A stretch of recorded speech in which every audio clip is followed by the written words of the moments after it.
মধ্যে আমরা চলে আসছি এই লোয়ার বিরিয়ানিতে। কি পরিমাণে যে মাত্র একটা ডেক ফলো হলো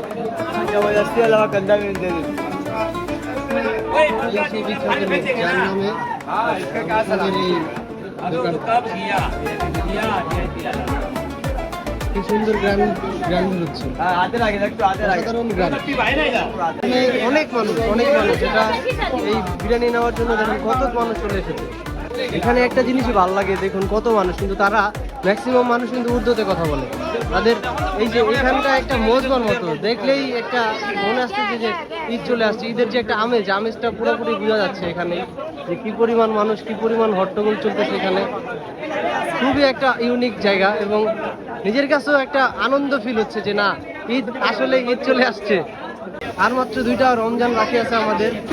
আমাদের এই মোহাম্মদপুরের ভিতরে ক্যাম্পে আসলে আপনারা বুঝতে পারবেন যে মানে ঈদের যে কি একটা এখানে দেখুন কি পরিমাণ মানুষ। ठीक है, ये बताओ कौन सा सब्जेक्ट अच्छा लगता है? कौन सब्जेक्ट अच्छा लगता है? নারীর টানে বাড়ি ফিরছে ঘরমুখী মানুষ। পুরো ঢাকাই এখন ফাঁকা। একটা জায়গা ঢাকা, এটা হচ্ছে বিহারি ক্যাম্প।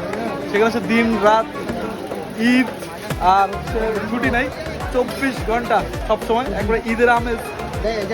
হয়তোবা 365 দিন পরে একদিন আসে, কিন্তু এই বিহারি ক্যাম্প যেখানে হচ্ছে 365 দিন রেগুলার একটা ঈদের আমেজ আপনাকে